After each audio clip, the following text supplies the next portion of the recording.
मेरे प्रिय मित्रों, जय श्री राम। मैं मनोज भाई ज्योतिषाचार्य आज फिर आपके सम्मुख उपस्थित हुआ हूँ एक नए विषय को लेकर। आज मैं जानकारी दूंगा आपकी कुंडली के जन्म नक्षत्र आपका क्या है। जिस जन्म नक्षत्र में आपका जन्म हुआ है उस नक्षत्र के अनुसार आपको कौन सा रोजी रोजगार करना चाहिए, आजीविका का चयन करना चाहिए, जिससे आपको सफलता मिलेगी। उसी के लिए मैं आज ये वीडियो बना रहा हूँ कि जन्म नक्षत्र के अनुसार करें आजीविका का चयन तो मिल सकती है सफलता। जानिए नक्षत्र अनुसार व्यवसाय, ये मेरा आज का विषय है। तो मैं जानकारी दूंगा आपको नक्षत्र के अनुसार रोजगार आपको कौन सा करना है।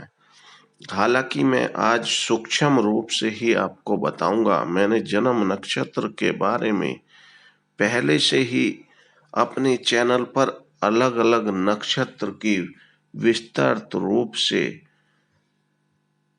जीवन परिचय पूरा डाल रखा है। आप अगर विस्तृत रूप से हर एक चीज के बारे में जानना चाहें कि कैसा स्वास्थ्य होगा, कैसा व्यवसाय होगा और क्या मेरा जीवन में घटनाएं घटित होंगी, सभी के बारे में मैंने उसमें जानकारी दी है।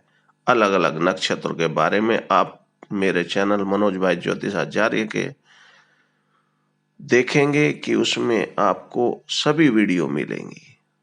मैंने पहले से अपलोड कर रखी हैं। आज मैं सूक्ष्म रूप से आजीविका के बारे में बताऊंगा। उससे पहले मैं कहना चाहता हूं मेरे मित्रों दोस्तों, मेरे चैनल से आप जुड़े रहें। जुड़े रहने से हमेशा आपको लाभ होगा, कोई नुकसान नहीं होगा। नई नई जानकारियां आपको मिलेंगी जिससे आप उसका लाभ उठा सकते हैं और आपको कभी किसी को कुंडली दिखाने की भी आवश्यकता नहीं होगी। आप अपनी कुंडली स्वयं देखें और उपाय जो मैं बताता हूँ वो भी आप स्वयं ही करें, किसी से आपको कराने की आवश्यकता नहीं होगी। अब मैं बताता हूँ, उसके लिए केवल आपको एक बार रेड कलर से अगर आपकी स्क्रीन पर लिखा हुआ आ रहा है सब्सक्राइब, तो उसे जरूर दबाएं। साथ ही बेल आइकन भी दबाएं और वीडियो अच्छी लगने पर दूसरों को भी शेयर करें। और जब भी आप मेरी वीडियो सुने तो शुरू से आखिर तक जरूर सुने, जिससे पूर्ण जानकारी मिल सके आपको। अब मैं बताता हूँ आजीविका के बारे में। आजीविका के क्षेत्र में सफलता हासिल करने के लिए जन्म नक्षत्र के अनुसार भी व्यवसाय का चयन किया जा सकता है। आजीविका चयन का ज्योतिष में प्राचीन और सर्वमान्य नियम तो यह है जो मैं आपको बताता हूं कि कर्मेश यानी दशमेश जिस ग्रह के नवांश घर में हो उस ग्रह के गुण धर्म के अनुसार व्यक्ति को आजीविका होगी।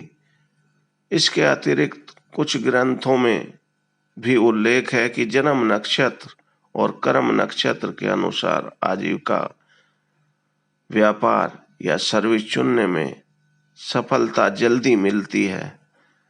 उसी के अनुसार बालक अगर पढ़ाई करता है, उन्हीं विषयों में पढ़ाई करता है तो उनको सफलता मिलती है।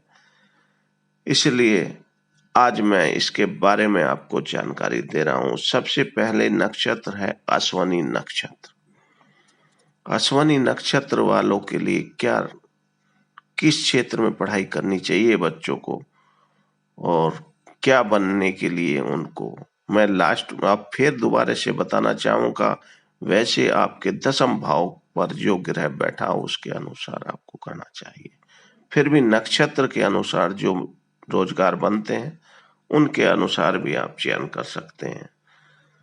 कुछ रोजगार ऐसे होंगे जो दशम भाव के ग्रह के अनुसार भी मिलेंगे और नक्षत्र के अनुसार भी।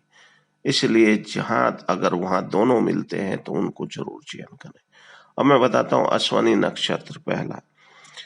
इनके लिए खिलाड़ी, सेनापति, डॉक्टर, वाहन का व्यापार और शिक्षक, ये आजीविका इनको चयन करें तो अच्छा रहेगा नक्षत्र के अनुसार। भरणी नक्षत्र है जिनका, उनको ब्लड बैंक पैथोलॉजी या अनाज व्यापारी कार्यालय का मैनेजर यानी नौकरी का चयन करेंगे तो उनको लाभ होगा, या मेडिकल क्षेत्र। अब मैं बताता हूँ कृत्तिका नक्षत्र। कृत्तिका नक्षत्र वालों को फाइनेंस का कार्य है, यानी बैंक में नौकरी कर सकते हैं या आप फाइनेंस का कार्य अपना भी कर सकते हैं।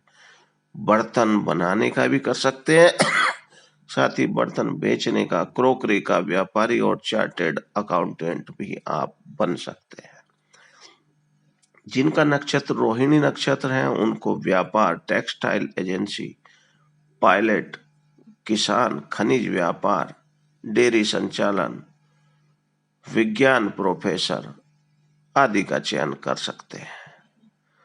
जिनका नक्षत्र मृगशिरा है उनको कपड़े का व्यापार, संगीत, ऑफिस में जो कार्य करते हैं ऑफिस वर्क कार्य यानी नौकरी कर सकते हैं या अपना भी ऑफिस खोल सकते हैं। जेलर, सॉफ्टवेयर इंजीनियर, अधिकारी, जज भी आप बन सकते हैं।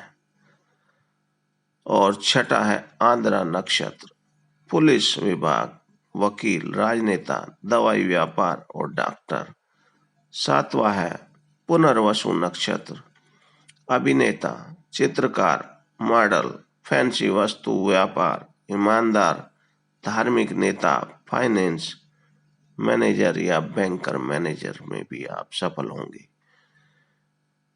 पुष्य नक्षत्र, गेहूं, चावल, किराना व्यापार, राजनीति, पानी के व्यापारी, इंजीनियर, तेल लोहा प्रोडक्शन व्यापार, सर्जन, डॉक्टर, फाइनेंस का भी आप कार्य करेंगे तो आप सफल होंगे। अब मैं बताता हूं अश्लेषा नक्षत्र। इसके में आप डॉक्टर, आयुर्वेद के, दवा व्यापार, आर्टिफिशियल चीजों का व्यापार और डॉक्टर आप बन सकते हैं। अगर आपका नक्षत्र मघा है तो व्यापार, मिलिट्री सर्विस, पुलिस सर्विस, बड़े शहर में व्यापार, इलेक्ट्रॉनिक वस्तुओं का भी व्यापार आप कर सकते हैं। फाल्गुनी नक्षत्र में अगर आपका जन्म है तो आप अभिनेता, संगीतकार, तेल व कपड़ा व्यापार, फैंसी अंडरगारमेंट का व्यापार व बुटीक का व्यापार भी कर सकते हैं। अगर आपका जन्म उत्तरा फाल्गुनी नक्षत्र में है तो आप अधिकारी वर्ग, आईएएस, अच्छे राजनेता, अनाज व्यापार और डेयरी व्यवसाय आदि भी कर सकते हैं तो आप सफल रहेंगे। अगर आपका जन्म नक्षत्र हस्त है तो आप वाहन प्रोडक्शन, व्यापार, राजनेता, अभिनेता, कमीशन एजेंट, अकाउंट लाइन और प्रॉपर्टी डीलर और बिल्डर का कार्य भी करेंगे तो आपको लाभ होगा। अब मैं बताता हूँ चित्रा नक्षत्र अगर आपका है तो ज्वेलर, फैशन डिजाइनर, गायक, संगीतकार, चार्टर्ड अकाउंटेंट, वकील, फाइनेंस मैनेजर व सेल्स में अधिकारी भी आप हो सकते हैं। अब मैं बताता हूँ स्वाति नक्षत्र के बारे में। स्वाति नक्षत्र वालों को वाहन का व्यापार, होटल रेस्टोरेंट व्यापार, contractor, hotel management course, share बाजार में भी आप सफल रहेंगे। अब मैं बताता हूँ विशाखा नक्षत्र, कपड़ा मैन्युफैक्चरर, वाहन मैन्युफैक्चरर, व्यापार, फाइनेंस मैनेजर, बैंक सर्विस, चना, उड़द, तिलहन, विदेश व्यापार, एडवोकेट, न्यायाधीश भी आप बन सकते हैं। अगर आपका जन्म नक्षत्र अनुराधा है तो आप मिलिट्री, पुलिस सर्विस, आईपीएस अधिकारी, आर्मी में कैप्टन, मेजर, राजनेता, ट्रेवल एजेंट व एंकर भी आप बन सकते हैं, न्यूज एंकर। अब मैं बताता हूँ अगर ज्येष्ठा नक्षत्र है आपका तो आप वकील, मिलिट्री, पुलिस अधिकारी, खानदानी व्यवसाय, म्यूजिक एक्सपर्ट, डेयरी का व्यवसाय भी आप कर सकते हैं। अब मैं बताता हूँ अगर आप मूल नक्षत्र के हैं तो डॉक्टर, दवाई व्यापार, फल व्यवसाय, खेती से लाभ, इलेक्ट्रॉनिक वस्तुओं का व्यापार भी आप कर लाभ उठा सकते हैं।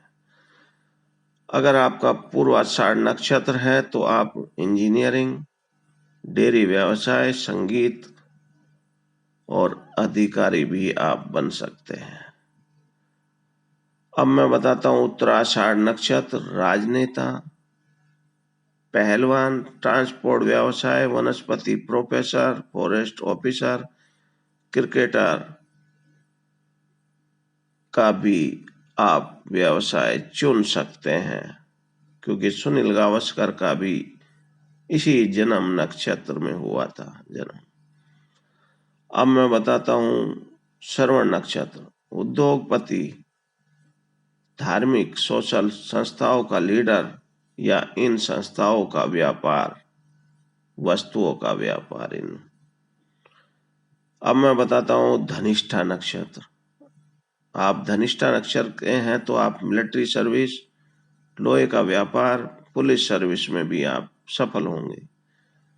शतभिषा नक्षत्र, जिनका शतभिषा नक्षत्र है वो डेयरी व्यवसाय, इंजीनियर, इलेक्ट्रॉनिक वस्तुओं का व्यापार भी कर लाभ उठा सकते हैं। अब मैं बताता हूँ पूर्वाषाढ़ नक्षत्र, धार्मिक नेता, प्रोफेसर, शिक्षा विभाग में कार्य, फिल्म अभिनेता में आप सफल हो सकते हैं। अब मैं बताता हूँ उत्तरा भाद्रपद नक्षत्र, ज्वेलर, अधिकारी, प्रोफेसर, वकील, फिल्म कलाकार भी आप बन सकते हैं। अब उत्तरा भाद्रपद के बाद अब मैं बताता हूँ रेवती नक्षत्र, परफ्यूम का व्यापार आपको करना चाहिए, साथ ही रत्न व्यवसाय, फिल्म कलाकार, क्योंकि आप जानते होंगे देवानंद भी एक फिल्म अभिनेता थे और मेनका गांधी व पूर्व मंत्री अरुण शौरी व पूर्व मंत्री का जन्म इन्हीं नक्षत्र में हुआ था, इसलिए आप इन चीजों में भी सफल हो सकते हैं। अब मैं बताता हूँ आपको भाग्येश जिस नक्षत्र में होता है वह आजीविका का चयन मुख्य होता है, ये आप ध्यान रखें। इसी प्रकार दशम स्थान की राशि जिस नक्षत्र में होती है वह भी व्यवसाय सर्विस की कारक होती है। ज्योतिष शास्त्र में भगवान श्री विष्णु के शरीर के अंगों पर नक्षत्रों की उत्पत्ति वर्णित है। भगवान ने उन्हें उत्पन्न करके अपने ही शरीर में विभिन्न अंगों में उनके निवास में स्थान दिया है। वेद पुराणों में यह वर्णन किया जाता है। और साथ ही राजा दक्ष प्रजापति की 27 कन्या थी, वही हमारे नक्षत्र हैं। उन 27 कन्याओं का विवाह चंद्रमा से किया गया। चंद्रमा प्रतिदिन एक पत्नी के एक घर रहता आया है। आज भी चंद्रमा इसी प्रकार प्रत्येक नक्षत्र का भ्रमण करता है, तो ऐसी स्थिति बनती है। सभी नक्षत्रों के बारे में मैंने आपको 27 के 27 के बारे में जानकारी दी। मेरे विचार से आपको सभी बातें समझ में आ गई होंगी। फिर भी मैं लास्ट में आपको कहना चाहूंगा, आप दशम भाव का जो ग्रह बैठा है उसकी कैसी स्थिति है उसके अनुसार ही व्यवसाय का चयन करें। उसके बाद आप नक्षत्र वाली सारणी जो मैंने आपको बताए हैं व्यवसाय, उनमें दोनों में मैच करता है तो उसको जरूर चयन करें, तो आपको लाभ मिलेगा। मेरे मित्रों, दोस्तों, मेरे विचार से आपको सारी बातें समझ में आ गई हैं। फिर भी अगर कोई बात पूछना चाहें तो आप मेरे चैनल के कमेंट बॉक्स में लिखकर भेज दें। मैं जो भी प्रश्न होगा उसका उत्तर आपको जरूर दूंगा। साथ ही लास्ट में मैं फिर आपसे कहूंगा कि अगर आपके स्क्रीन पर रेड कलर से सब्सक्राइब लिखा आ रहा है तो उसे जरूर दबाएं। साथ ही अगर ब्लैक कलर से लिखा आ रहा है तो आपने ऑलरेडी पहले से कर रखा है, उसके लिए आपका बहुत बहुत धन्यवाद। साथ ही बेल आइकन भी दबाएं और वीडियो अच्छी लगे तो उसको शेयर भी करें, जिससे दूसरे भी लाभ उठा सके। इन्हीं सभी बातों के साथ मैं अब लास्ट में अपनी वाणी को विराम देता हूँ। कल फिर नए विषय को लेकर मैं उपस्थित होऊंगा और आपको जानकारी दूंगा। आप मेरे साथ जुड़े रहें। जय श्री राम।